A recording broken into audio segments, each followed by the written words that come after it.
covering the news that happened yesterday where RFK Jr. joined Trump at an appearance at an Arizona rally where he suspended his campaign an hour before and endorsed Donald Trump, making like a kind of unity coalition between Trump and Kennedy.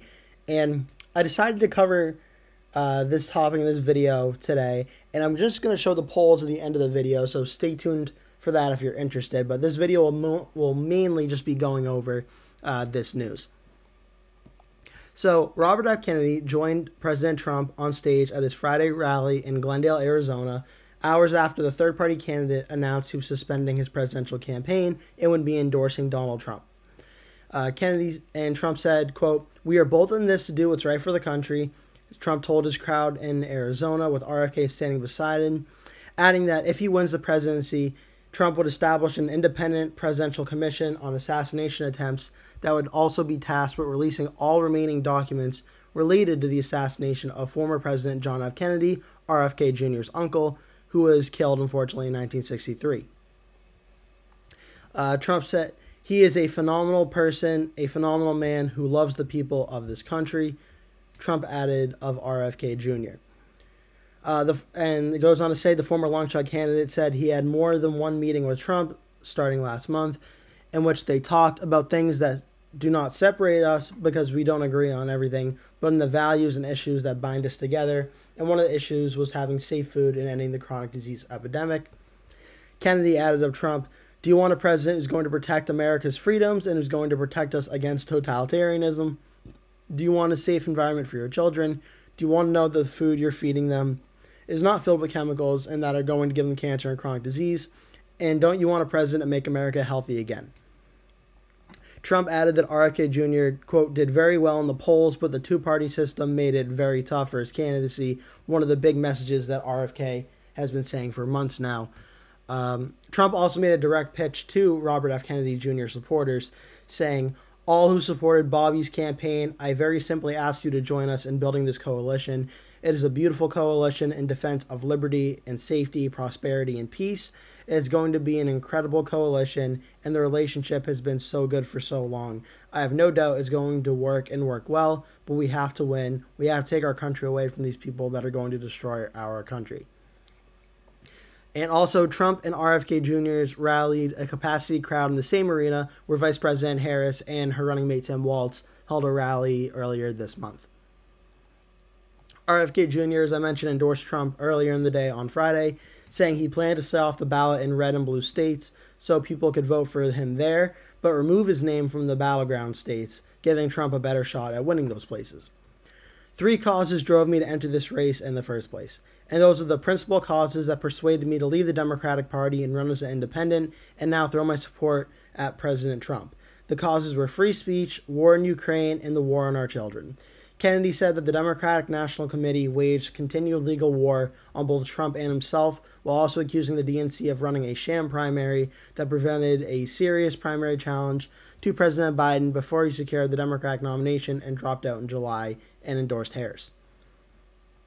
Also, Harris's campaign reached out to RFK Jr. supporters in a statement to Fox News on Friday, where they said, "For any American out there who's tired of Donald Trump looking for a new way forward, ours is a campaign for you in order to deliver for working people and those who feel left behind. We need a leader who will fight for you, not just for themselves. Bring us together, not tear us apart. Vice President Harris wants to earn your support, even if we do not agree on every issue. Kamala Harris knows that there's more that unites us and divides us. Respects for our rights, public safety, protecting our freedoms, and opportunity for all." So just that's briefly going over the article. And look, putting it mildly, in my opinion, this is pretty big news. It may not seem like that big of a deal if you're not super like caught up with what's going on in the political world, because you may think, well, RFK Jr., I mean, he's a big name, obviously Kennedy family, very big in American history and American political history, but it's true, he's been polling around 4 or 5%, not huge margins, but decent like margins. Does this really matter? And in my opinion, this absolutely does matter, because as I'll show you in a few seconds, that just 5%, 4%, 3%, RFK is the top third-party candidate right now. That absolutely is enough support to swing the election. So let me show what I mean. First things first, this is where Donald Trump and Kamala Harris stand right now. Donald Trump trails Harris in the national average by 1.5% nationally. And when you go to the battleground states, this is a head-to-head race. Trump is up by 0.1% in the average of all the swing states. It is very, very close. And as you can see, the biggest margin right now of all these swing states is Michigan with Harris +2. The smallest margin is Pennsylvania and Arizona at Trump +0.2. This is incredibly, incredibly close in this two-way matchup. They also did the polls in all the candidates matchup, where Cornel West gets 0.7%, Jill Stein gets 0.8%, but by far the biggest vote getter of any of the third-party candidates is RFK Jr., where he was getting 5% in the state of Wisconsin. 5%. So this is why this is such a big deal.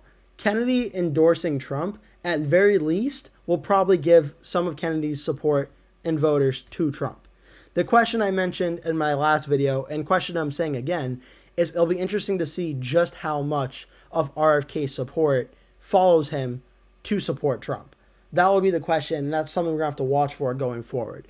But let's just say, of that 5%, let's say Trump gets, 60% of it, and Harris gets 40% of it. I don't know what it's going to be, but just making up a random number. Would that be enough to help Trump out in the state? And the simple fact is, yes, it would. Because as I mentioned, Harris is up right now by 1.5%. Getting half of that would be 2.5%. So if Trump's getting 2.8% boost, Harris is getting like a 2% boost, Harris would still narrowly lead, but that would boost Trump under like half a percentage point. And then what happens is it's probably going to be about 47, 48, and there's still undecided vote left.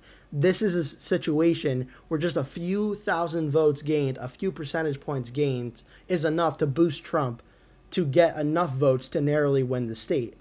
That's what I've been saying, and I'm noticing more and more that, especially in the toss-up states, when it comes to the third-party candidates, it seems kind of like 2016, where the Democratic support is slightly higher than Trump's support, but there's a lot of third-party vote and undecided vote. Now the third-party candidate is going to Trump support. You got to think, mostly. Obviously, I don't think Trump gets all of Kennedy's 5%, but could he get 3% or 4%? That's a question we have to ask, and that it could be enough to boost Trump's margins. And that's just in Wisconsin, where, again, as I showed you right now, Harris has a 1-point lead in Wisconsin over Trump right now. Let's go to Michigan. Michigan, Harris is a 2.4% lead, but again, Kennedy's almost polling at 6% here at 5.9%. Is that enough percentage point to give Trump a boost to potentially take a lead over Harris in a three-way race? Yes, it is. The thing is the actual result on election day between a three-way race and a two-way race, it's really murky to try and tell which one is going to be the actual one on election day. Typically, the two-way race is a little bit more accurate than a three-way race because usually three-way third-party candidates don't get as much support as they do in the polls. At least in 2016, they didn't. So it'll be interesting to see, but there is enough support if RFK's voters go to Trump to boost him over Harris in Michigan. Arizona, same thing, 0.6% lead for Harris, 5.8% for Kennedy, more than enough support to boost Kennedy and boost Trump over Harris there. Nevada, Trump is up by 2.2, about 5.3% for Kennedy there. That would be enough of a boost to even further cement Trump in Nevada. The all-important state of Pennsylvania, where in the three-way race right now, Harris, Trump, and Kennedy, 4.4% for Kennedy. Harris is actually up by 2 points. This is a boost that Trump desperately needs in the state of Pennsylvania, and definitely one that would improve Trump's chances of winning there. North Carolina, a state that I think Trump will still win. It's definitely a toss-up state, but I think Trump is going to win here. It's a tie right now in the polls. Kennedy's support will only help Trump in this state. And Georgia, a state very important in Trump's reelection path, 4% coming from Kennedy. That'll be enough to help Trump as well. So I just showed you all that for the purposes of, at the two-way race, which is mainly what I'll be looking at in this video and videos going forward. Look, I've been saying this for a while now. There's a lot of undecided vote left and third-party support left. It could be that maybe voters haven't made up their mind yet. Maybe they have and they don't want to say it. Or maybe they're genuinely unsure which candidate they're going to vote for. They know who Donald Trump is. They know if they like him or not. they don't know if they like Vice President Harris or not yet. At very least, Trump getting the RFK Jr. endorsement will give him at least a few tens of thousands of more votes across these battleground states. And it can only help. This can only help Trump. This cannot hurt Trump in any way. Because right now, it's an incredibly close election that can go either way. It's a jump ball right now. I think Trump is very narrowly favored, as the polls suggest right now in the battleground states. Trump has a very, very slight advantage to win right now. I think Trump getting RFK Jr.'s endorsement, if they could give him a few tens of thousands of more votes, I think would only give Trump a better chance of winning. And that's good news for Trump because there are a lot of undecided voters, as I mentioned. And we saw that in 2016, when there was a lot of third-party vote, Trump won. In 2020, when there was a lot less third-party vote, Biden won. So if 2024 is like a mix between 2020 and 2016, where there's some third-party vote, but not a ton of third-party vote, that probably means a very, very close election that is going to be much closer than 16 and 20. But Trump should have a very, very narrow path to winning, and getting RFK Jr. support would only add to that. And lastly, just closing off the video, I'll just show you again really quickly what I mean. A few thousand votes advantage could give Trump North Carolina and Georgia and Pennsylvania, and that would give him the presidency right there. That would get Trump to 270. Even if Trump, say, was not able to win Pennsylvania, if Trump could then win a state like Wisconsin and then win a state like Arizona, that would get Trump to 272. So I really cannot stress this enough, and that's why I think the rally was in Arizona today. It was very important as well, is even though I've been saying the most easiest path for Trump to win the presidential election is Georgia, North Carolina, and Pennsylvania, Trump making a play for Arizona as well could also be a sign that he needs to have multiple pathways to winning, which is very smart. And just in closing for the video, I understand that if you do not support Trump and do not support RFK Jr., you're very likely going to be like, this doesn't matter, this doesn't make a difference. And I'm just telling you to be careful because I actually think it does. Because this election is so close right now. This will not be a blowout one way or another for Trump or for Harris. This election is very, very close. And just like 5,000 or 10,000 people who are going to vote for RFK Jr. in the toss-up states now flipping their vote for Donald Trump could be the difference between a President Trump and a President Harris. It may sound like something you scoff at, but I am telling you that is a very real possibility and something to very much take seriously, whether you are pro-Trump or anti-Trump. So that'll do it for today's video. Thank you so much for watching. Please remember to give this video a like, click subscribe, share with your friends and family, and stay tuned as I'll be posting a video every single day from now leading up to Election Day. Thank you so much for watching. Hope to see you in a future video.